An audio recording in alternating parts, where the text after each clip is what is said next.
We are interviewing Quentin, one of our Kansas City locals, about his experiences in the Adepticon Contest of Champions. Spoiler alert, he managed to take down first place. So Quentin, why don't you start us off with the first round and tell us about your Contest of Champions experience? Yeah, so my first round, I got paired against Inhumans. That matchup is so bad for them. It's just like Black Bolt is, when he's so displaced, he's so incredibly sad. It's just so easy for us Webs to do it because he's size 2. Like impact webbing from Gwen, Bill throwing a medium. Just so we have so many tools, and then all of our best models have stealth. So like even getting into range can be tough for him. Like Black Cat Gwen or Black Cat Miles. We Do you find that like Lockjaw changes the matchup, or do they just commonly not run him? I don't think they often run him against webs because like you need all of your pieces to do something, and like past turn 1, Lockjaw's not doing anything.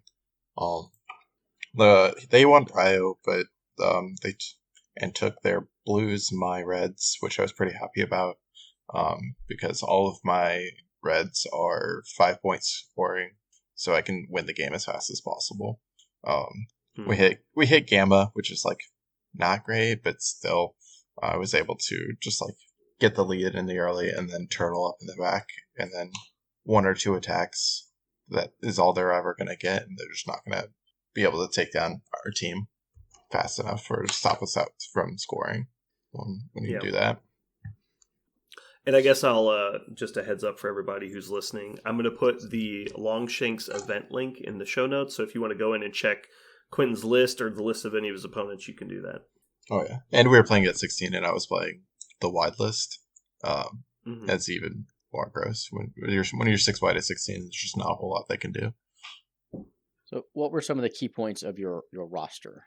Like, I don't need all 10 people, but what were some of the key things that, for you, made webs work, and what are you trying to do with them, besides just win, baby? Yeah, just win. The 2/2s is huge. Toad Wong. Being able to play wider than every other team is great when you have someone like Gwen who can displace 3 or 4 models in a single activation.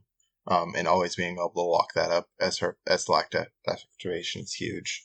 I'm playing Bill because he's the best 4. It's boring, but very good. Medium base, medium move. Like R&Ding a power onto him on turn 1, so he has the throw is stupid. Like, and then my tech 3 is Zemo, just because I was running into like not having enough punching power to deal with like problematic 4s like Rhino or something, just like anybody giving me problems. And then turns out when you can just run Zemo at someone, rerolling everything, including skulls, he's gonna get the job done most of the time. Kenny will tell you. I will not. Well, I seem to remember like 6 months ago, I tried to convince you to run 2/2s, and you told me I was wrong. I was resistant to playing 2/2s until you crushed at WTC, and I was like, all right, let's see what this juice is about. And I was like, oh no. It's good. Brandon was right. That's it. We got two people said it on the podcast. Don't tell him that ever. Yeah, even if he is, don't tell him that. We're going to loop that for 20 minutes at the end of the podcast. So, you like playing wider, you like just winning. How often, maybe we'll come to this back at the end, but ASM is in your list. Did you ever use his leadership? I did. If we want to move on to the next round, I used him in the next round.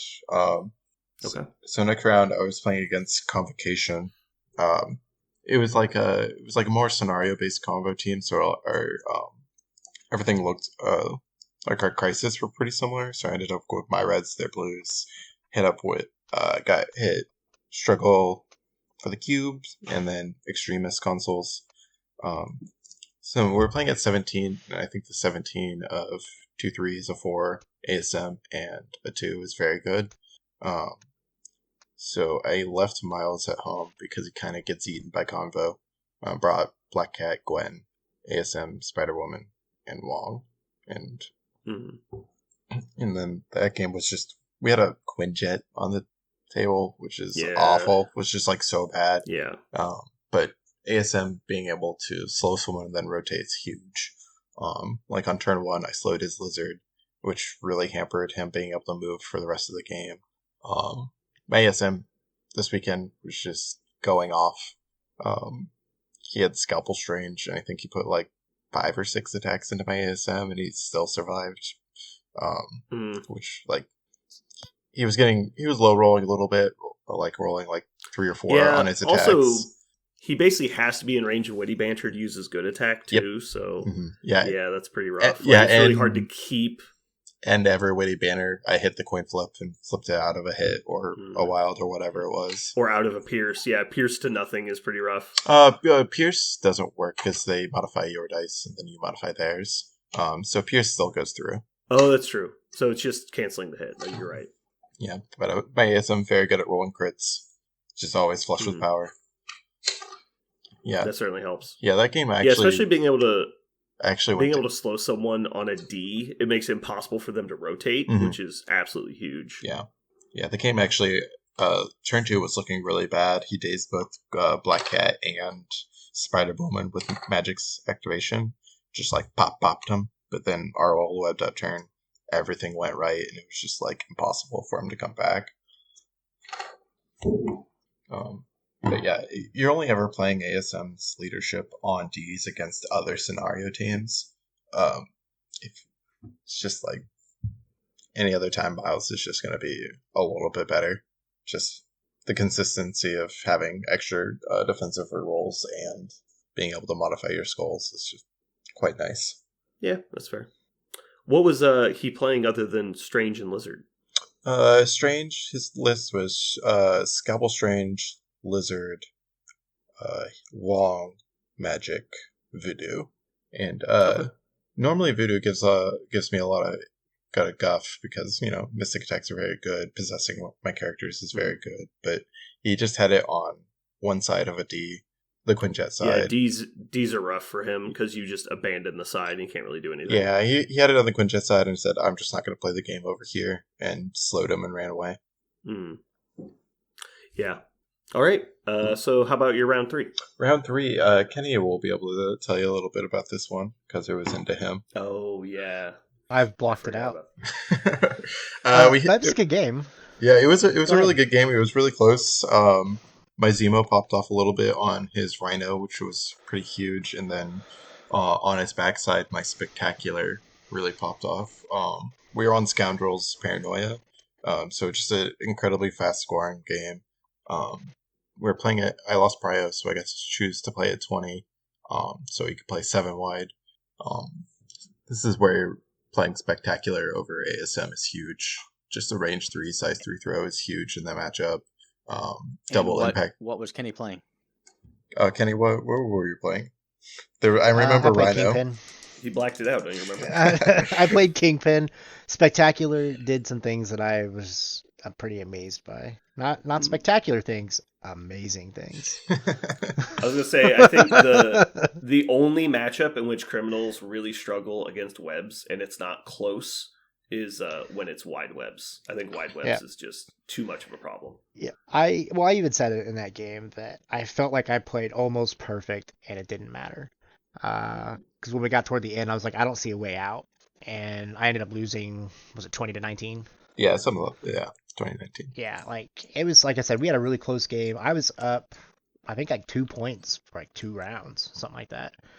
And I just saw it slipping away. But I mean, Quentin played to his outs, played great. Which is exactly what you should do as a web warrior. Moved models when you had to, and Spectacular Spider-Man is spectacular. I disrespected that guy, and I was wrong. Yeah, it turns out a lot of comeuppance on this cast. Everybody's wrong about that. Oh God, I am wrong all the time, and nobody is afraid to tell me. I'm certainly not. Black Cat can only catch Lizard and Kingpin so many times before she falls down. Yeah. Yes. Okay. And so we know how that went. Let's go to round 4. Then round 4, I played against Hellfire. We were on Scoundrels again, and Senators. Ooh, I was actually that's a lot of points. Yeah, I was actually kind of worried about it because they had Prio. But they ended up bringing Ultron, which I think is really a mistake into webs because, again, Spectacular is going to throw him every single turn. And so he's going to get a attack and really hinder him. And then I brought Zemo again and I just ran him at Emma. I was like, you're going to have to deal with this. And he hard whiffed one turn and then rolled like 7 on 5 into her, which really was helpful to bring it back. Yeah, I never really thought about that. That's actually a really strong counter because she can't get him far enough away to stop the auto engage, and he's, Mystic 4 with a reroll. Like, he's actually pretty good at fighting Emma. 2 rerolls, because one from Miles, one from Strategist. Yeah. Super good. Yeah, and like I also don't think he had played into webs too much because like he walked Miles out of stealth range with one of Emma's attacks, and then when he tried to attack him, I was like, "Oh, sorry, that's stealth." Yeah. But yeah, we were just able to get up early and then keep that lead. When there's so many points on the board, like, yeah, it's just tough to keep people off of it. So I've been wondering about this. Do you feel like normally Hellfire is a good matchup for you, or is it a tough matchup? I think it's usually pretty tough, just because like the mix of Rhino, Miles, Black Cat is like doing the same thing, just with a little bit more power. And then this is a robbery. It's just so brutal. And when Rhino spikes at you, he spikes hard. Like my losses at LVO were to Rhino and Avengers. Rhino just hard spiking into my Toad, rolling like 7 on 5 while I was on a Scoundrel, and just like instantly dazing him. Doing the same thing, rolling 7 on 5 into my Spectacular on the last turn. Yeah, I think half of my web's losses are just to Rhino single-handedly man-moding my whole list. Yeah, and he's size 4, so it's hard to... It's harder to displace him. Like, Gwen could pull him away, but he doesn't really care about that a whole lot with Stampede. Like, Bill can throw him away, which also helps a little bit. I've just started running Zemo at Rhino and just, like, trying to pick him up. Because of it. Like, Rhino's tough, but he's not that tough. What about Emma herself? Do you find that to be a problem against your webs? Emma's pretty dicey, so not really. Like, she's throwing Mystic attacks, and I don't... It's like, not being able to play Tactus cards on her turn is annoying. But it's, like, not that big of a deal, really. When she spikes, it hurts. Lifesaver. Well, right. Yeah. I just didn't know if, like, Lifesaver or some of the stuff that web warriors do, if you have found that affects you a lot. Because I've not played that matchup a lot, so I've not seen it a lot. Not a whole terrible much, no. Okay. In my personal experience versus Emma with webs is she's usually not in position to really punish you. And so she's usually walking to do like a range 3 attack, in which case it's like she's not any better than a regular model doing that. Okay. Yeah. And so she can get some work done, but it's not devastating because it's not like, Strange who's teleporting in and nuking your stuff and you need your defensive abilities. She can still be pushed by like impact weapons and stuff too, which helps mitigate quite a bit. That's fair. Okay. So how many rounds were there on day 1? That was the last round of day 1. Alrighty. Was that 4-0? That was 4-0, yes. 4-0. Nice. Yeah, 4-0 ended out the top seed, which was very cool. You want to talk about what you almost did? I did. That I yelled at you for? I yelled at them too. Yeah, Aaron and I were going to drop and play in the team tournament, but Kenny yelled at me, said he can't crush my dreams and then drop. Fucking coward. Can you confirm or deny that this was the plan? Yeah, the plan. It was 100% the plan. And you stick to the plan, Quentin. You don't forfeit the plan just because you go 4-0 day 1. Can you just imagine the horrific parallel universe where you dropped to play in the team tournament and missed out on placing higher than Aaron in a tournament? That's fair. Dude, I was sweating after. The darkness of that universe. I really thought the curse was... We're not going to be up next time. I need a teammate who can stick to the plan next to Apepticon. I yelled at Quentin. I think I raised my voice for other people who were like, oh shit, is he really mad? Like, I don't think you actually did. I felt like I yelled. You stood a little close. You It's stood a little inside yelling. close. So you're just used to Kenny's normal inside voice, which is screaming. That is not true. That is inaccurate. And Quentin, you do owe the Adepticon judges a favor because they refused to accept a bribe. Mm. I was supposed to play you round 1 of Top Cuts. Were you? Wow. No, in my head I was. He wanted to And I crush you. approached them That would've with a been- bag of gold and some Adepticon tickets, and they were like, "No, we can't do that." Mm. I mean, we saw the pairings before, so if we had been paired against each other round 1, we could have just dropped. Yeah. I would have been okay with that. See? Oh, and then go play in the team tournament. Yeah. I'm glad that did not Whatever. happen. I'm glad that did not happen. I'd have been so mad at both of you. Not you, Aaron. I didn't care about you. I'd have been mad at Quentin. So first off, I do want to say that we played for a 96 player event. I saw a lot of matches of people I know versus people I know, and so like in 96 people, like I didn't know that many of them because like I wasn't walking up and down, but like I saw that Parker played Ryan. Obviously, Quentin and Kenny played each other. It just seemed like for us having like 8 to 10 people there. And it's like 1 in 9. It seemed like we had a lot of like, friendly fire going on. I which played was- Spell Shock.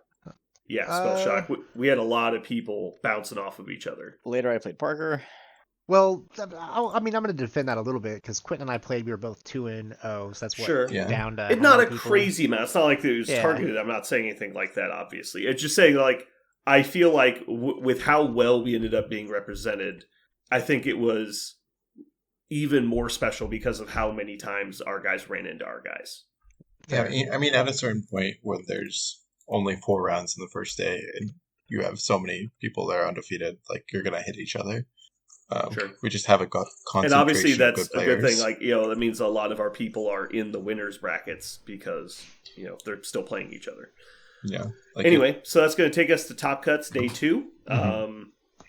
We had Quentin, Aaron, and Parker all still alive for the top spot. Quentin, how'd your first game go? My first game was going pretty okay. I was losing it, and then there was like a misunderstanding where my opponent dazed one of my characters and drops an objective token, and then it was on the board, and then they're like, okay, it's your go, and I sat and like thought for a little bit, took a couple game actions with Gwen, like moved Rhino, went to go pick up that token, and they were like, oh, I picked that up, and I was like, well, that's like incredibly huge to this whole board state. And then like we like hurriedly like kind of like walk everything back, but it really like sent me off, like tilted me off, and I played the rest of this game really badly. But then my opponent was like, it was like a misunderstanding. We should have called the judges. We didn't. But like mistakes happen. And then my opponent was like, I don't really want to win that way, and like gave me the win. So like the game was about even at that point, but I think I was at a disadvantage for sure going into the later rounds. It's just kind of sucks that we didn't actually get to see how the game would have ended up. Yeah. And It's- who was that against? That was against Alex Spots. I think he's one of the Okay. taco truck guys. Yes. Hmm. So I want to Yes, give a okay. shout out to Alex. Yeah, that's awesome. for kind of realizing at some point that this is just a game. We're all playing with figurines, right? And Yeah. I think you and he both felt bad after that game, Oh yeah, no one walked away feeling good. right? Mhm. So yeah, lesson learned. Step 1: just call a judge and Mhm. let the judge Yeah. figure it out, right? Like if I was the judge, I'd have said, "No, it's there. It's on the table. Play on." Right? And yeah, that sucks for Alex at that point because he probably paid the power and said he picked it up, and you were in the the think tank, didn't hear him. You go to pick it up later, and all of a sudden he's like, "Oh, I thought I picked that up." So, and like you said, you might have been. I don't know what the game state would have been had he just let you pick that up. But again, you can't unwind after the game has happened, right? And he realized that you kind of got tilted and played in a tilted fashion. And so just a shout out to him for realizing that it's just a game. Yeah, it's also really, really hard to hear in those spaces. So Oh yeah, because we had like a wall of X-wing players next to us because they had us right next to there, and so there it was just probably 1,000 people in that room playing. It was crazy big. Mhm. Yeah. So that's a for lack of a better term, heartwarming story to hear that it was that happened. I mean, it sucks that it did happen. Yeah. And I knew something happened, and I didn't get the details. So this is the first I really heard about like the actual details. But that's wow. I did not know that happened. There's a few things I wanted to say about it too. Is obviously board state is incredibly important for stuff like this, and it's like you said, like it's a loud room, a lot of stuff going on. Who knows, like what could have been said, could not have been said. But me and Aaron talked a little bit about this, and like what happens if you're the judge? Because me and Aaron both TO tournaments all the time, and so if you're a judge and it gets called over, is like the craziest part of this is, let's say at multiple different points of this, a judge does get called. And so, like, if the judge gets called over as soon as you try and pick up the objective, and he says, "Oh, I picked it up," well, it's sitting there on the board, so you didn't pick it up. It's like I don't understand how else you could call it, because even if the person's like, "Well, I spent the power," it's like, "Well, I wasn't here to see you spend the power." You could just like, who knows what actually happened or where the miscommunication happened, and then like you agree to walk it back, and so like you guys talk about like we're going to rewind it to where Gwen hadn't activated yet. Well, multiple models have been moved at this point, so it's like now we're like going to an irreparable game state, but both players have agreed to do that. Then you call the judge. Well, now you guys are in this new state, so now it's like a totally different judge ruling. It goes to a whole chaotic place very quickly for board state stuff, which is why in a lot of times if you do call a judge, they're almost forced to just go with whatever the current game state is. And so to see that two people had such a derailing moment like this, and you guys were able to resolve it, and it sounds like you guys came away from it like not super upset with the situation. Obviously, it's a very disappointing situation that the game state kind of got ruined, but that kind of shows that I think you guys, were able to kind of resolve it, and clearly him giving you the game like that, what a super sportsmanship move because of something like that, like. Oh, incredible sportsmanship. Yeah, and he like even came up to me like afterwards. He was like, "Hey, like I'm not mad." Like and it's just like, yeah. I mean, it was definitely like a funk, but yeah, definitely sounds like I've not met him. I don't know him at all. I'd say that sounds like a good dude, somebody that I would enjoy playing a game against. Cool. All right, so after the first round of top 8, that leaves Vince from Taco Truck, Quentin, Parker, and Aaron, I believe? Mm-hmm. Yes. Is that correct? So we ended up with 3 of the top 4 of the Contest Champions tournament. I was watching from the sidelines, cheering you guys on. I just want to say I was really proud of you guys for representing our area like that. Good job. I was proud of Quinn. Parker deserves nothing, and Aaron's a dickhead. Oh, I forgot about Parker. I forgot about Parker already. Literally forgot about Parker. I just listed his name. Wow. He's no not wonder here. People So hate us. God damn. They just hate me. I think you hate everyone. I don't hate everyone. Oh, so you like me? I like Quentin. Alrighty. So let's talk about the second round of Top Cuts. Yeah, so Final 4. Yeah, so that round I got paired against Parker, which of the 2 Kansas City ones, I was very excited about that. My record against Aaron is truly so bad. You hear that, Parker? Disrespect. You hear Not that? disrespect. The disrespect. Statistics. I looked at my win percentage versus Parker on Longshanks and immediately did a fist pump. Like no, until that we were 1-1 in rated games. I'm like 0-8 against Aaron. Yeah, no, I think that's more of the comparison of you against Aaron in tournaments is quite poor. That round we were playing. I lost Prio. He took my blues, which because he's playing like a beat 'em up Avengers list. I think that was the correct choice. If he takes my reds, I just try to score out the game too fast. So we ended up on Montesi and Extremis. And I had the interesting choice of thinking about the point totals, 17 or 18. I ended up going with 17 because I thought it'd be just a little bit better for my 17 is going to be a little bit better than his average 17. What I was really surprised by is he brought, instead of bringing Panther and Agent Venom, he brought Quicksilver and Cable. And I didn't bring Brace. didn't think I was going to need it against those two. That one kind of threw me for a loop, but because like Gage and Venom's there for the Web Warriors matchup, and web swinging for one is very good, and Panther obviously dominates on any D that he stands on.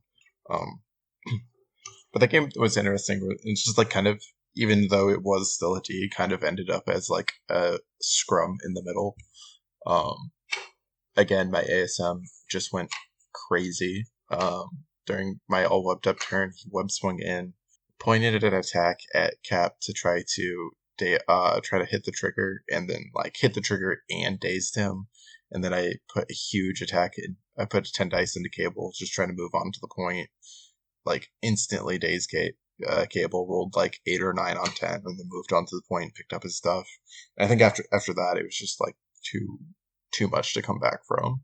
Because like his important models were slowed, like Quicksilver and Zemo, so I was still just able to rotate just better than him. Cable did blast ASM afterwards, but once you go up like 8 points in a single turn, it just doesn't really matter that much. Cool. Yeah, that was that round. So I know we've been alluding to it, but because I imagine we might have some extra listeners that aren't regulars. We have a long-standing tradition of Kansas City that Quentin and Aaron play in the finals, and it goes a very specific way. Oh, it's so bad. It's so bad. It's so bad. It happened so many times. How many times does he beat me in the finals? We counted, remember? Every time it's not Quentin, it's you. Yeah, I know. I mean, but I'm aware. I remember every one. That's because I always play Aaron in round 2. Strong. If I play Aaron and it's not a final, I think I win. I think I win every time. Undefeated. One of one. No, we did that. We played in the team tournament against each other. That doesn't count. Oh yeah, Aaron doesn't want to bring counts. up team tournament standings. It fucking counts. I am lifetime undefeated against Aaron in team tournaments. Okay, so when you saw that Aaron lost to Vince in the other semifinals game, can you please describe to me the sigh of relief that ran through your body? Or elation. Yeah, like immediately after our game I looked over like at the stream, and Parker asked me how it was going. I was like, I don't really know. And he's like, what do you want to happen? And I was like, well, one, it would be very cool to have both the Geekery people in the finals. But 2, it would be nice to win Adepticon. And I know these two things cannot happen. Yeah, I know. I'm cursed. There's just an evil curse put upon me. Yeah, and someone was like, "Oh, your win rate can't be that bad," and I was like, "No, I'll pull it up. I'll pull it up. You want to see the number? It's a small number." So with Web Warriors in rated games, I am 41-12. 8 of those losses are to Aaron. So, how many games though? Don't say 8. Please don't say 8. No. Yes, 8. Yeah, 8. Yeah, 8 of 8. You're 0 for 8 against Aaron in rated games. Yes. Jesus Christ. I think I've won one of those games, haven't I? I remember several of them. There was a whole month period where it was just Thanos versus your webs, and you would just leave every tournament screaming mad, like, fucking Thanos is so I think Thanos only happened like twice. It was like Thanos Criminals and... Yeah, I think it was just that. And the unaffiliated. You did the unaffiliated Hellfire thing. That's what got me. Okay, so moving into the final round 7, I believe. You're playing Vince. Set the stage. What was the missions? What was the matchup? So I felt really good about playing into Shield, even if Vince is like one of the best Shield players out there, just because Perrin, Aaron's son, had been playing them for a while, so I felt pretty comfortable on that matchup. Let me pull up the... and I won Prio, which is huge. Just webs with Prio is... So explain why it's huge. Is it a mission thing, or is it just getting the odd numbered extract advantage? It's a mission thing. It's the odd number extraction thing. Just being able to safe grab an objective and then move back and then just pick up your safe once and just kind of go the distance against a shield is huge. And I wanted to play on my reds, which kind of surprised Vince when I told them that, just because all of mine are 5-point scoring. Mhm. And so you can just score out as soon as possible. And I think I won the game on turn 3 against Vince. We hit What were the missions? cubes and meteors. And I think meteors was like the best case scenario. The threat level being 17. Just not giving Vince a choice. I Demon, hear one of your models is pretty amazing at pay to flips. yeah, pretty good. We'll get to that. Got him. My and like Kenny is so happy. the other two Gamma. No, I've and seen demons, it before, so yeah. Yeah, That's I why I'm felt laughing. pretty good on demons because Bill felt pretty good on Gamma, even if the point total's a little bit worse. No, I'm not 100% sure that Vince would have gone with 15 because Web Warriors 15 can be pretty filthy. He should not have. Yeah, I mean, Web Warriors at any point level are filthy. yeah. I mean, our 17 is there's also definitely pretty some filthy. that are less good. Yeah. I think 17 and 20 are actually their strongest point totals. Yeah, I feel pretty good on most point totals. I don't love playing at 15. I like having more toys with that because we're just like a toolbox deck. So the more tools we can bring with points is just like the better the game will go. Also more redundancy. Yeah. So my 17 that game was Miles, Cat, Bill, ASM, and Wong. Bill did the eyes on the prize thing. Wong did the double meditate R&D thing, and then it was just off to the races.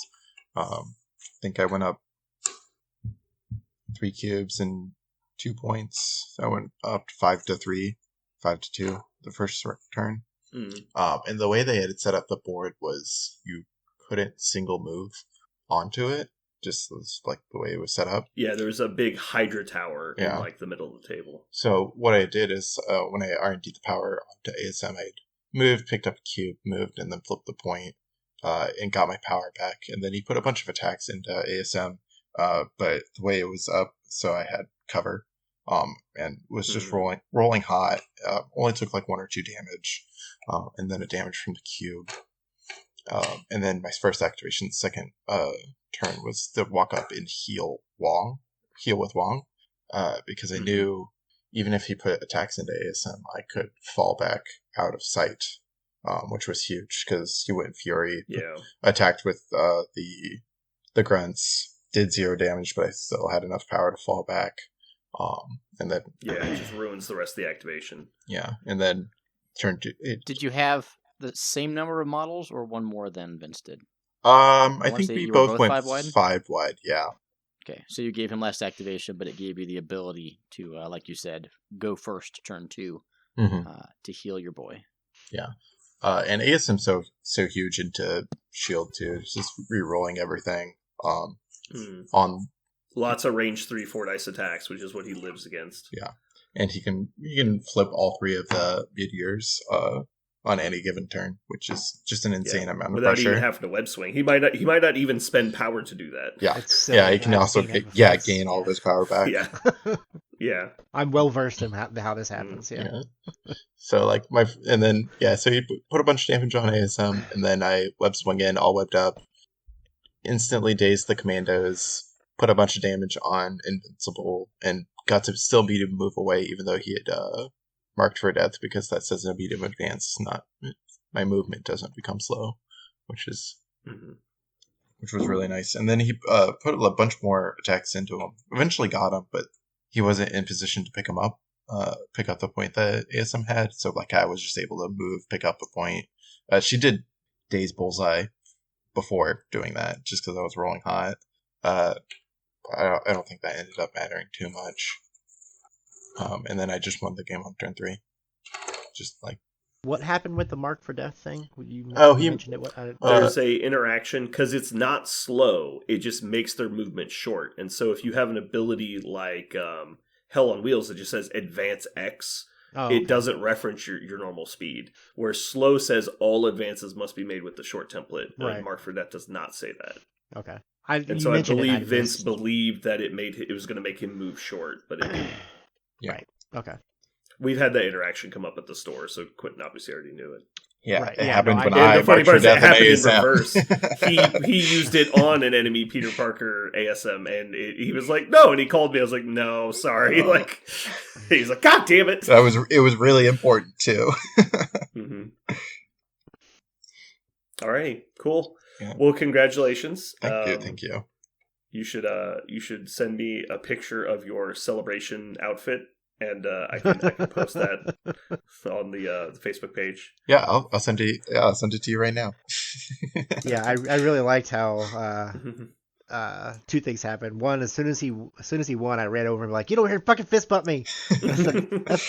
I was like, I stopped our team game that Brandon and I were playing and ran over there. I was like, I told you not to quit. Fist We were bump 5 him. minutes late for our third round team tournament game because we were standing there watching your match, Yeah, and then we yes. like kind of looked over and like, why is everyone over there playing? And he's like, oh shit, the round started. And we had to like run over to our table. Yeah. We didn't even check Longshanks. And then he did the mic drop, or quote unquote the metal drop, where I'm like, hey, let me see it. I'm standing there talking, and all of a sudden he just throws it in my like right in front of me. Bonk! I'm like, oh shit! Mm-hmm. And just dropped it right in front of me. So yeah. But no, it's congratulations, man. I'm happy for you. I was excited for you because I know it was something you really wanted. So. Oh yeah, it was incredible. I was super happy. Just feeling so in control of that last game, just like everything was going right. When you play games like that, it just felt like a good chess game. Yeah. Yep, I was super happy for you. So yeah, congratulations again, man. Were there any models that didn't see the table that you brought in your roster? No, I think all 10 of my hit the table at some point. I think Toad probably hit the board the least, just because we only played at 20 and 16 a couple times.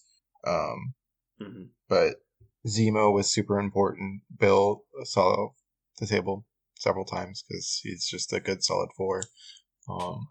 Spider-Woman was pretty important to me winning my games against Kenny because she got an interrogate or 2 in that really pushes. She got 2. Yeah. Yeah, she got 2 interrogates off. Yeah.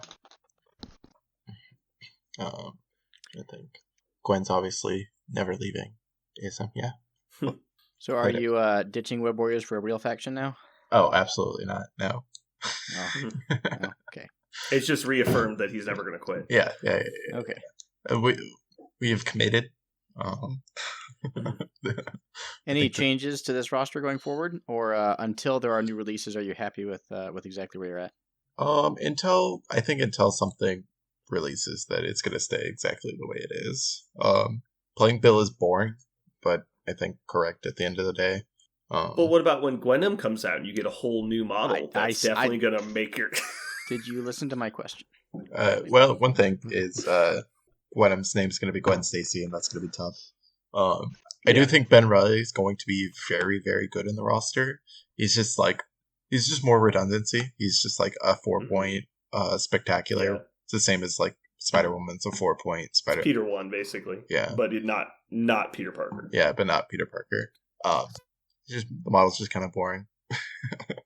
I know. I'm super excited to hear you're going to continue to play Web Warriors. Yeah, dude. Yay. Yeah. Cool. So no regrets on your list. You're happy with everything, the tactics cards, the missions, everything. Yeah, everything. Yeah, I know you have tons of practice with it. So yeah, I did the math, and over the last year, I've put in over actual 4 days of just playing Web Warriors games. Mm-hmm. Nice. All right. So we are basically done here. I just wanted to give you an opportunity, if you wanted to give people a kind of a background on your gaming history. Like, when did you get into gaming? What games did you play, and what drew you to Marvel? So I started playing Marvel a little over a year ago. Before that, I was a big Magic player. And the way the Magic competitive scene works is they have qualifiers for their regional events, and those regional events are in 6-month blocks. So what had happened was in the first week or 2 of a new season, I went to a store to play in a qualifier, just absolutely crushed it, immediately qualified. And then once you have qualified in those, you cannot play in them anymore. So it was like, oh, what am I supposed to do for the next 6 months? I guess I'll start Yeah. playing this miniatures game that my friends have been telling me about. And so I do. And start playing in like February. And then it's like March or April is when the Geekery's first qualifier was. Yeah. And immediately qualified in that too. But in this game, Yeah. keep playing, which Yeah. was pretty important. I've actually had long That conversations was the one with you Aaron beat about Perrin. that. You beat That was the Perrin one in he beat one. Perrin, that's Yeah, correct. because Perrin Yeah. beat me, and then Playing Shield. Yeah, he beat Perrin. Playing Shield. Yeah, he was playing Shield. Yeah, I remember Perrin spent like 15 minutes staring at the board state, seeing if there's any way he could not lose. He's just like, I need to Helios laser this jerkhole, but he's out of range, so... Well, I'm gonna yeah, lose. it was like, and he Helios this trick hole, but also he has mission objective up, standing next to Black Cat, and I was like, It was over. Yeah. But yeah, I've talked with Aaron extensively about this because there's a big, like, I don't know, weird thing that happens when you do get qualified and you go to a qualifying event. Now you're like beating people that want to qualify. And so it's like kind of mean. And then you go with your buddies. And so it's like, well, now, like if I play you in the finals, it's like, are they really going to be trying their hardest to beat you? So it like creates this weird, like unfair advantage thing. So it's just rough on how to resolve it. But in your example, like just saying that they can't play anymore really just drives people away from the game. So it's good to see that, well, because somebody happened, like you was brought into our game because of that. Yeah, it's happened a couple times, right? Because it happened at Warfare Weekend. Mm-hmm. It happens constantly, like especially in the Midwest, when it's like we have a lot of competitive people around here that drive basically everything within 6 hours of our house, and turns out that's a decent amount of qualifiers, and so you go to like 7, 10, 12 of them in a season. It's like, yeah, you're gonna run into your buddies, obviously. That's when you get the Dream Crush. The Warfare Weekend. The Warfare Weekend one was the craziest one though that I had seen because it was Aaron and I, and we were both already qualified. Mm-hmm. So yeah, it basically rolled down. It was going to roll down to like 5th place at the Warfare Weekend qualifier or something. No, they were gonna not have anybody qualify for. No, that was a different thing. I'm just talking about like the final placement. Depending on how the last round went, it could have rolled down like 5 spots. Yeah, it could have. That's how many qualified people were playing in that tournament. Yeah, and they were all placing in it, so it was just a weird spot. We are going to go ahead and wrap it up. Thanks for coming on. Sorry we ran a bit late. Congrats one more time. Thank you. Yeah, congrats, man. Happy for you. Can't wait to see the medal again. All right. Well, goodbye, everybody. Goodbye.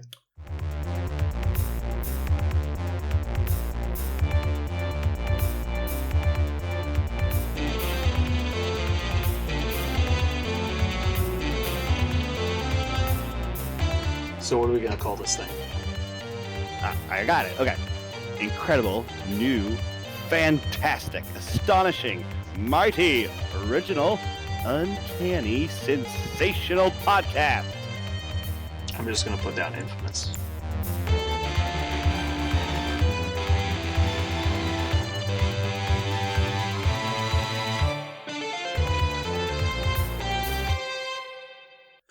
And we are back. We did it. We did it, everyone. Kenny, you're a Funko Pop guy. Yeah. It's a funny story. I don't know if we want to talk about it. Did it start as a funny story and now it's a problem? Like you open your bathroom vanity and there's like 8 people staring at you.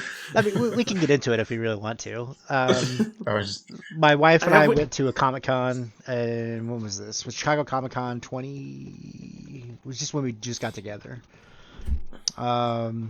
She had never collected anything, so we were standing there, and I was like, here, it was the first thing that I grabbed. I'm like, here, collect this. Wait, so neither of you were interested in Funko Pop? She was like asking about the collectibles, and you're like, yeah, people collect stuff. And she's like, well, what should I collect? And you're like, here. And you just handed her Funko Pop. We were standing next to a booth. So we were standing there, and I was looking at, I don't remember what I was looking at, to be honest with you. But she had talked about how like she had never collected anything really in her life. She come from a very poor family, didn't have a lot of money, and she wanted to collect something. And I was like, well, going through the thing of like, well, people collect coins, people collect stamps, whatever. And she's like, well, I want to try to collect something. And I think we were standing next to a spot like they had Walking Dead Funko Pops. And I just picked up the first one I saw. I'm like, here, you like Daryl? And I handed it to her. And then all of a sudden, this fucking happened. So now I've got like 300 Funko Pops because whenever she sees one, well, it got to a point where people were also just giving them as gifts. So it just kind of compiled. And now I told her, I said, you can't buy anymore. We're done. That's over. I see what appears to be 8 Deadpool Funko Pops. 2, 4, 6, 8, 10, 12. There's more than that. I've got the Deadpool's chimichanga truck. And then some of them I do actually like. I've got a signed Stan Lee Funko Pop that's probably, I mean, it's pretty expensive. Yeah. But I got it signed when he was in Kansas City. I got a couple of like rare ones that I saw because I got into it for a little bit and then I was like, what am I doing? It stopped. But she wants them. She likes them. I bought 2 Funko Pops for myself. I got Dr. Doom and Patrick Mahomes, the 2 greatest humans of all time. And then somebody bought me a zombie Magneto. So those are the 3 I have. Yeah, so, like, I mean, I got some funny ones. Like, I got the dude from The Big Lebowski. I got some rare ones. But like I said, I got to a point where I'm like, okay, this is a problem. She kept buying them and like, look what I got. And I'm like, God damn it. That's the problem with Funko Pops is like they're fairly space intensive for a collectible that you were supposed to get a bunch of. And so like coins are very easy to store because they're small. These things are like 6-inch cubes. And so it's like, what do I do with this? Exactly what I'm doing with them right now. It's that. And then I've not touched them since we moved in. Yep, my roommate up in New York is a big Funko Pop guy. His entire back wall of his office is just a Funko Pop wall. I mean, it was fine for a while, but like I said, it got to a point where I had to tell her, no, we're done, no more. I like how you got her into collectibles and then forced her to collect Funko Pops and then forced her to stop collecting Funko Pops. It was 1,000%. You're really just killing it. An accident. Yeah. I realized my mistake like 2 months later. It took a couple months. When it was like you already had a whole bookcase full of them and you're like, wait a second, this is going very quickly. Well, it was the apartment, so I had a shelf. And the shelf was like it was like a 5-foot long shelf. It was a big shelf. And so because I had bobbleheads, like I go to a bunch of Royals games, so I had a bunch of Royals bobbleheads. And that was where it really sparked from, like the bobblehead Funko Pop thing. And I had a display thing of like sports memorabilia, because I've got a bunch of sports memorabilia.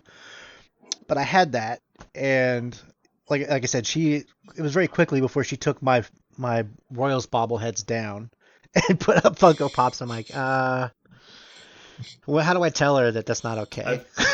Some kind of monster. It's like we'd been together like a year and a half. And I'm like, I've owned these things since I was like 10. It's like, don't touch my shit. But yeah, I mean, we can stop talking about Funko Pops. I'm looking at them now, being like, shit, I got too many. All right. So moving on. Quentin, was this your first Adepticon? This was my first Adepticon. I'm not new to cons in general. So I used to go to a bunch of Magic ones, like GPs and the ones in Vegas. You went to LVO, which is fairly comparable. Yeah. It's different, but very comparable. I'd say Adepticon and LVO are 2 of the most similar cons. Are we doing like a pre-ramble and then an episode, or are we just... Yeah. Okay, so this is pre-ramble. Okay. Yeah. Okay. We're gonna ask this again in the real episode. Why are we gonna ask this again? Because I don't know. People need to get to know Quentin. Yeah, I mean, it's important. Maybe to know that I've gone to 2 major cons and that's real X and 2. That's Patreon material right there. We gotta put paywall in front of that. Okay. So, do you want to do? Let me read the show notes real quick. Okay. Put down Quentin. Make fun of Kenny. Okay, I got it. Fuck. That's all day. I had to tell Josh from Muse because he was like, I didn't about the thing this morning. And he goes, we don't hate you. And I said, no, I was giving you shit. And then he said, yeah, we can get kind of mean girlsy. We don't kind of come off as mean. Are you okay? And I was like, have you seen Aaron and I talk to each other? What happened that I missed? They made Everything. a comment. It was about. You should really listen to other people's casts. Once in a while. I do enjoy the Musecast. I really do enjoy it. They didn't know that I listened. But they made a comment about negativity. And I don't even remember what the comment exactly was, but it had to do about negativity, and my name got brought up. And then somewhere before or after they talked about like why do people play the game? And I don't know if that was directed at me or not. Like, oh yeah, it was like, why does Kenny even play? Like, he's such a pillar of salt. Why does Kenny even play this game? Based on the wording, I'm assuming it was implied it was about you. Oh, no, it was 100% directed to Kenny. It basically, yeah, I was. So come on, if we're throwing shade, we're throwing buckets of them, Kenny. Well, that's fine. But they were like, when I brought it up, I made the joke, and he was like, "Oh, I'm so sorry." I'm like, "No, it's fine. I was giving you shit about it. I'm not upset. I've got pretty thick skin." And then he made another comment, and I was immediately like, "Have you seen Aaron and I talk to each other?" It's like it is one put down after another. So it's like it's fine, and I gave my reasonings why I've been lately down on MCP, or why I play, I guess is the thing. And it's it's out of necessity, which better to play something than nothing. It's the few small threads holding you on like the cliffhanger. It's like the rope is like fraying, and you're like, these are what's keeping me up. It's like a ventilator. You don't like it, but you kind of need it. I don't hate the game. You just hate playing it. No. I don't hate playing the game. I'm just in a weird spot with the game. I think a lot of people are or were. I have not gotten out of that yet. Yeah, I think there's a natural response that a lot of people have. I know I felt this way a lot, and I don't know that this is the same for you, but when War Machine started going downhill, I got very frustrated every time I played the game because I had this amazing like memory of what I viewed the game as for a really, really long time.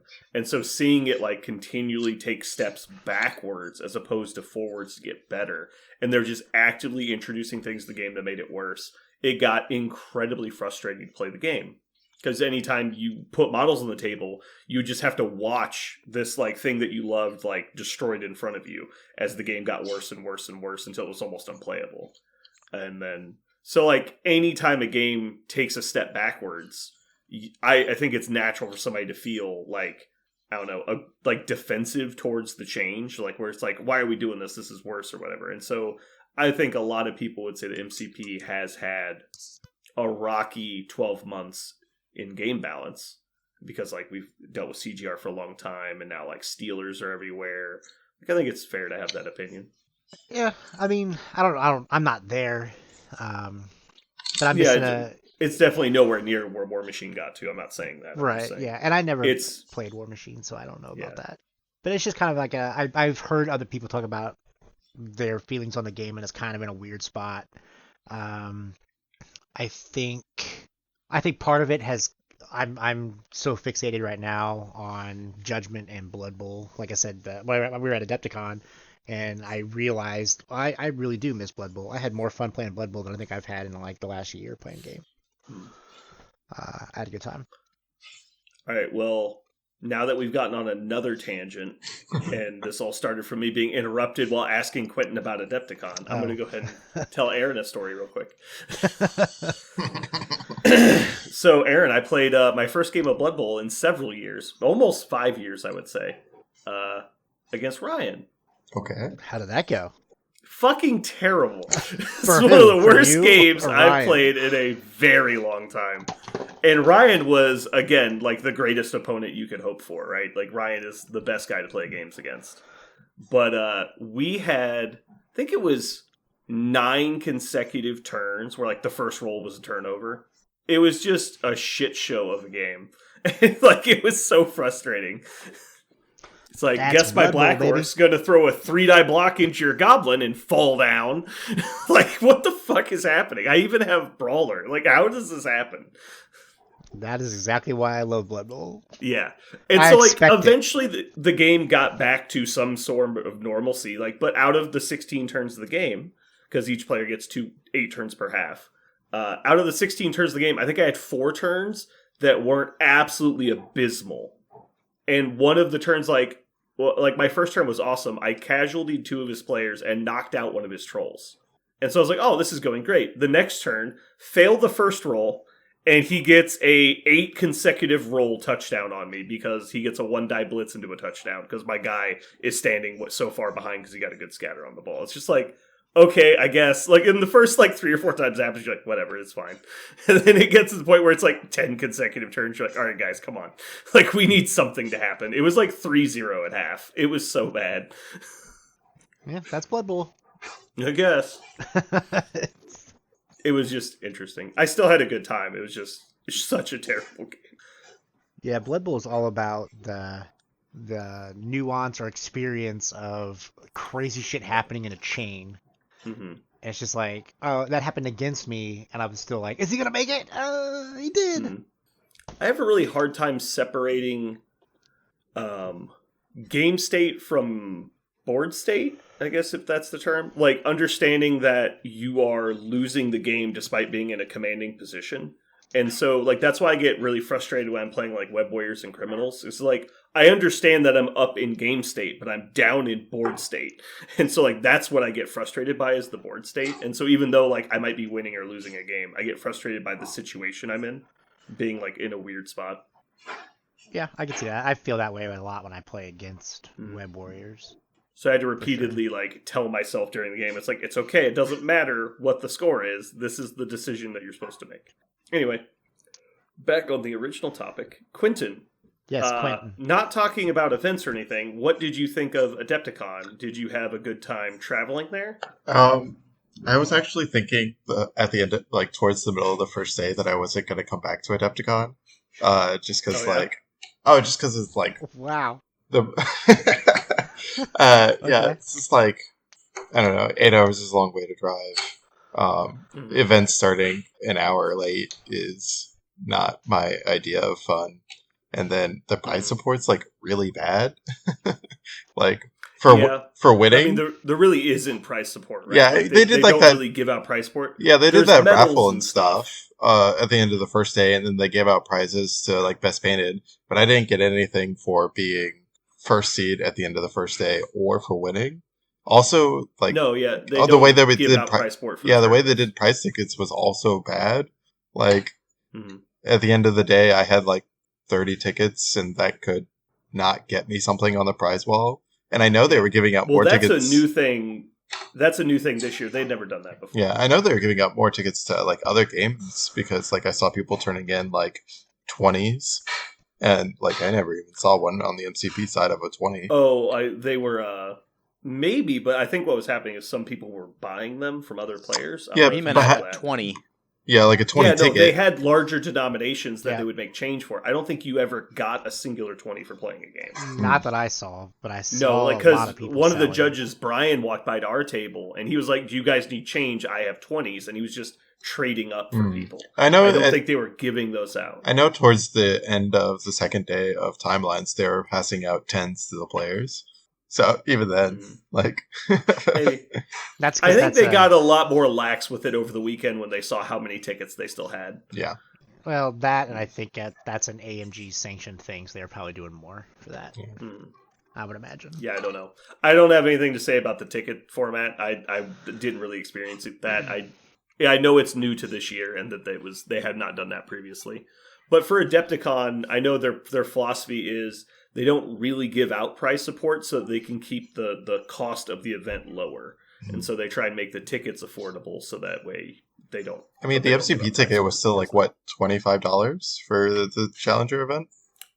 Sure, but at some other cons it can be noticeably more. Adepticon, for the size of the con, I think the Adepticon ticket actually is fairly reasonably priced. I thought it was 35. No idea. Well, so here's my, I guess, and I was trying to bring that up. I had a question about it because, like I said, I'm not super experienced with cons. One, I have discovered that prize support's really not a big thing at cons in general, it appears. No. Which is fine. That's, whatever.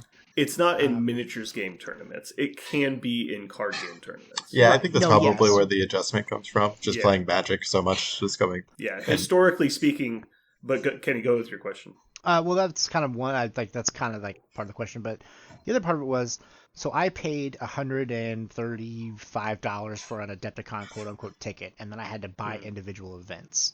That seemed more of a price gouge to me than I expected, and I don't know if that's Okay. if I'm thinking about it incorrectly. I am wrong. If I am wrong, tell me I'm wrong. So you But think just the weekend badge was 135, and you had to buy like your events on top of that? it was. I mean, I can bring it up. I still Yeah. have The the. weekend That's the a weekend lot more badge is than I pretty remember. expensive. Mine was 210 with a hoodie, so it was like 150. Yeah, Well, if it's 55? 135 just for the ticket, then Aaron played in like 6 events. So. I don't think it was 135 for the ticket. we but I could did be play wrong. in like 6 events. I'm just thinking 135 sounds correct for me if it was including all your event tickets. No, it did not include all my event tickets because I looked at it multiple times. I'm like, am I fucking wrong here? That I feel like I'm getting gouged. Did you get the grab bag? No, I got an ornament The because my last wife the last wanted an amount ornament. I remember seeing when I bought a ticket, like 5 years ago, was like $50 for the weekend, and then you had to buy events, which usually ranged from about $15 to $20. Yeah. And then the big events were closer to 30 usually. Yeah, the badge was 67, and then the challenger Yeah. event was 25. Yeah, 135 for a ticket would only be true if you were getting like the VIP grab bag, which has like $150 worth of stuff in it. I did not get that. Well, I don't know your price breakdown on your ticket, but that does sound very expensive to me. If I was paying $200 to go to Adepticon just for the event ticket, I would be shocked. So I'm So I don't know, I'm with maybe Brandon and Kenny on this. Like, Mhm. it was $55 plus shipping if you wanted a badge shipped to you. Mhm. Yeah, that sounds. But right. when you add everything up, it really is about 150 for the weekend, which Mhm. still seems a little expensive So I because just those logged costs should be like spread out over everyone, right? To rent the facility. Like in my mind, the Adepticon core badge should basically pay for most of the facility costs, and then Yeah. the individual event tickets should pay for running the events. And if you're telling me that it costs $25 to run one event for Marvel times 100 people, I'd say I can do it for a little less than that. Well, that's just price breakdown. I don't think that's how they structure the pricing, but Sure. yeah. But I do know it is expensive to obviously have those events. But really, the premier expensive cost is the event space. It's like 200,000 square feet that they have to rent in the middle of Chicago. It's not cheap. that part I understand, but I'm Like- looking at it right now. It says badges and events. It says a mission item 2024 Adepticon Advanced Badge was 137. And then it says the content creators was free. Marvel Challenger Event Day 1 is $25. Team Tournament was $30. Judgment Veto was $15. And then Blood Bowl was $25. And then I got an ornament for $10. And that's the breakdown I get. So I don't know if the advanced badge, because I also bought the $12 to ship it to me, so I didn't have to wait or Yeah, do all that that should have shit. been 67 total for the badge. Okay. shipped. So, Yeah, so I think you're looking at the total cost of the ticket and thinking that was the weekend cost, and not it added in all your events to that ticket cost. Because, like you just said, like it would have been almost like $250 if that was the case, which would be like crazy. I'd have to look at it again because when I add everything up, it's $117. That's with the advanced badge and the ornament. So then that means the total badge was $20, because that leaves $20 extra from the admission item. I mean, if you really want, you can email me. I'll break down your invoice for you. I don't know what to tell you, man.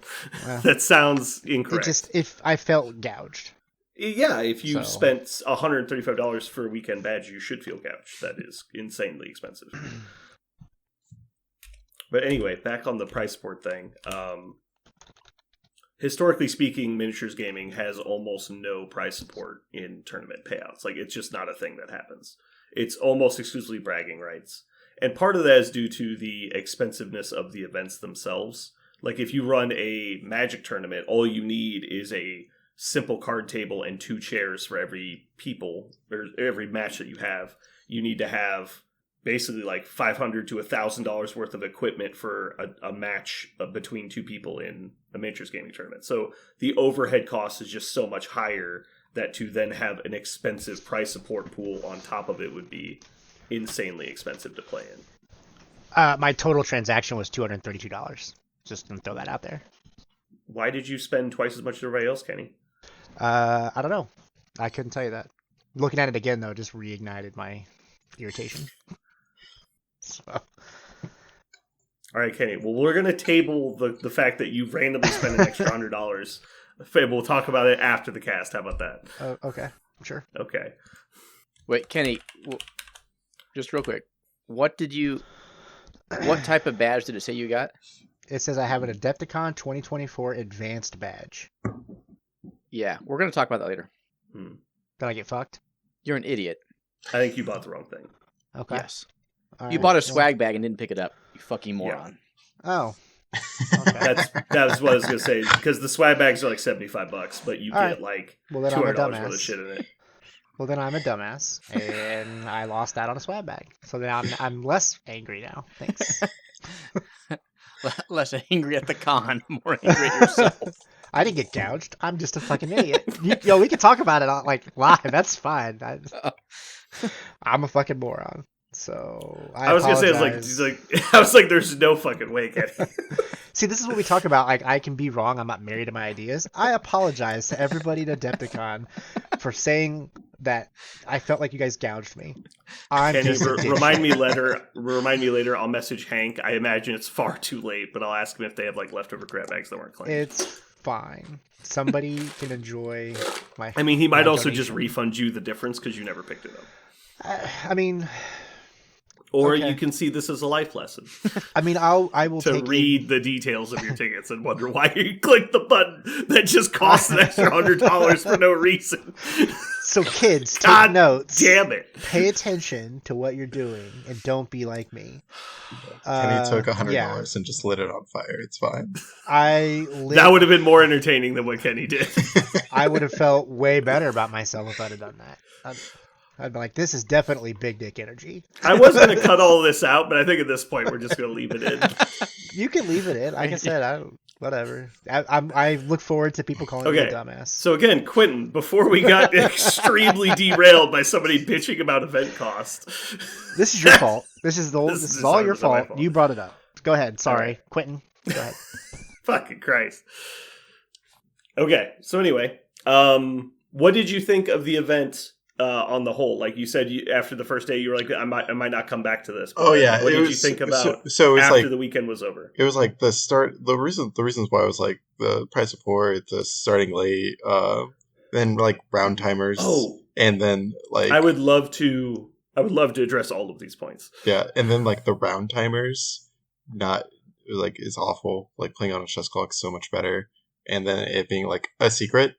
When I like after a game, I had asked the judge. I was like, "Hey, when's the next round start?" And he's like, "Oh, what do you mean?" And I was like, "Well, I finished my round, and I'm gonna like maybe go get a snack or something." He's like, "You probably have time." I'm like, probably. Like, you just can't tell me when the next round's supposed to start. It's just like not great. Not a great experience. The round timers thing is 100% AMG. I can tell you that Adepticon would rather use chess clocks. Yeah, well, it is expensive because you have to buy a lot of chess clocks, but AMG does not want chess clocks at their events. It's the stupid anti-competitive thing they have. So it just creates more problems, though. Why is Adepticon an AMG run event? They have. Do you want me to explain it, or you just want to be mad about it? I just want to be mad about it. Okay. Like, fucking run, lock, and load. it. Have your own event. Whatever. Don't horn in on other people's fun. Do you want to know why? No. Okay. It's all about the Benjamins. Kind of. It's more about the... I mean, I would know. I light them on fire. Yeah. He shreds them first, and then he burns the shreds. I know all about this. So... Yeah, I'm not going to say it. Never mind. I don't want to reveal something I don't know I wasn't supposed to reveal. So anyway, there is a strong reason AMG is strongly tied to Adepticon. I'll say that. They basically use it as their like big event every year now. Sure. I mean, I know that, the round timers I'm not absolutely afraid to affected say a couple of things. games on stream too. Like Parker's event to time, and so you won. Oh, 100%. Like Yeah. was it 2 years ago when I partnered with a random guy that didn't have a partner there. I played against Omnis's team on the Professional Casual Network, and we didn't get to the end of round 2 on the stream because it took them an hour to get the stream set up.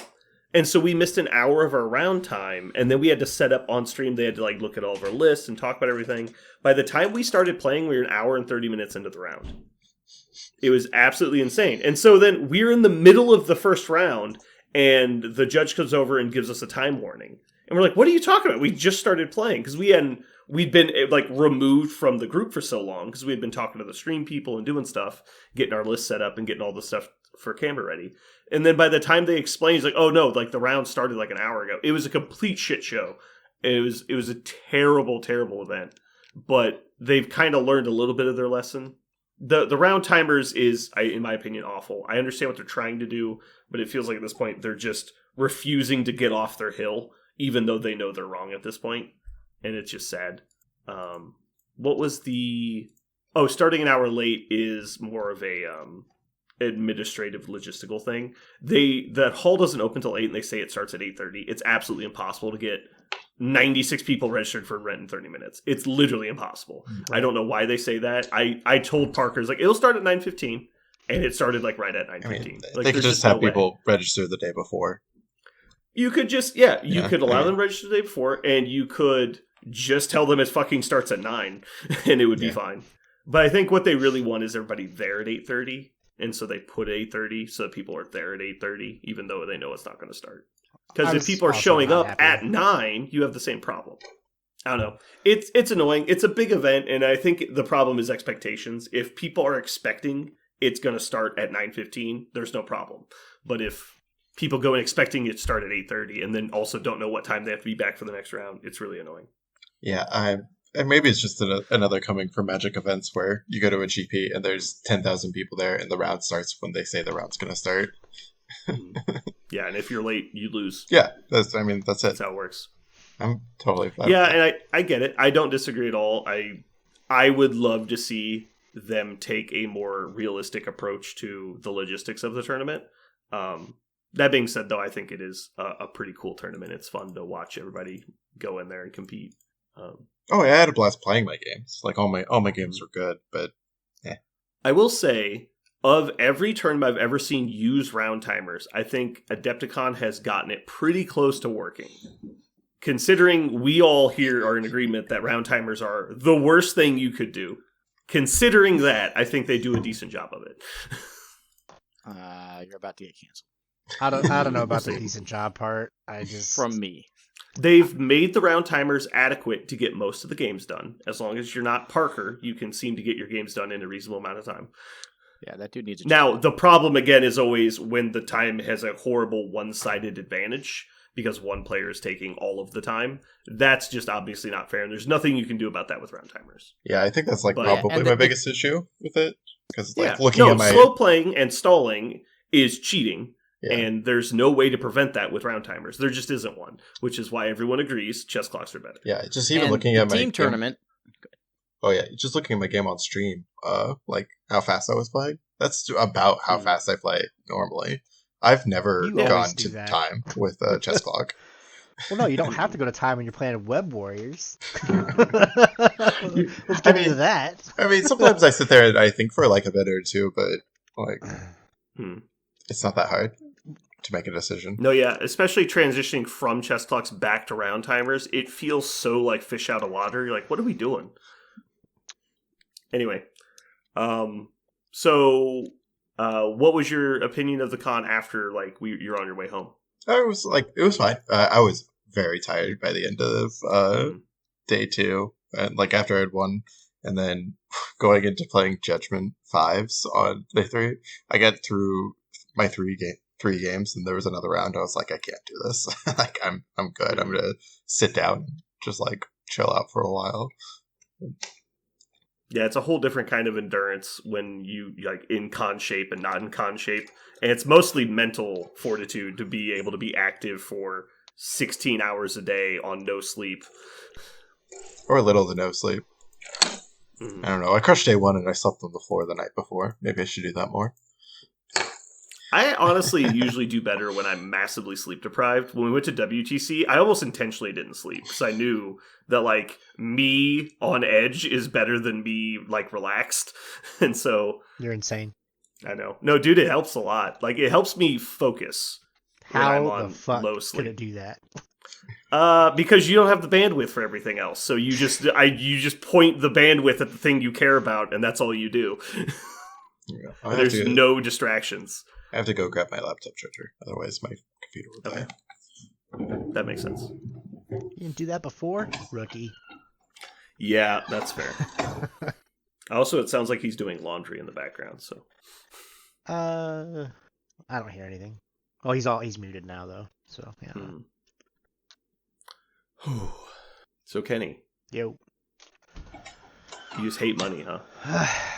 Apparently I do, because I blow it at the store, I blow it at Apepticon, I blow it every fucking where I can. I give it to my wife, and she buys trinkets and toys and collectible stuff now. I mean, you kind of forced her hand on that one. No, I mean, yeah, we've established that I fucked up. It happens. Kenny, I got a fun little anecdote for you. Go for it. I found out that I have a special skill. Okay. I'm really good at putting leaves in water. You might call it my specialty. That's what I'm talking about right there. I gotta go. I can't be a part of this. I gotta go. I refuse to be part of this. You know what I was really hoping for? I was thinking about this today. I was like, do I say I want a joke, or do I just try to let it happen organically? I appreciate that you want a joke. The first time you guys were recording Judgment, I was spam messaging you and Aaron dad jokes, and none of you would say it. No, because I was trying to be nice to Jeremy on the first. And now you realize he doesn't deserve it. Well, I don't know about that, but when we started the Judgment one, I felt like we were trying to he was trying to figure out what he wanted to do, and I was like, well, I'm not going to add this on top of that. Yeah. So I just didn't do it, and now I think if I say a joke now, he might actually have an aneurysm. Yeah. My passive aggressive nature is that if you do something to annoy me, I will find something that annoys you. And so Jeremy refuses to learn what technology is. And so when I'm like, yeah, just send me the MP3 file, he just sends me a picture of a screenshot of a MP3 file. And I'm like, all right, dad jokes it is. And it's just this is what you get for the rest of your life. This is what you wanted, right? Hey, I love it. Yeah.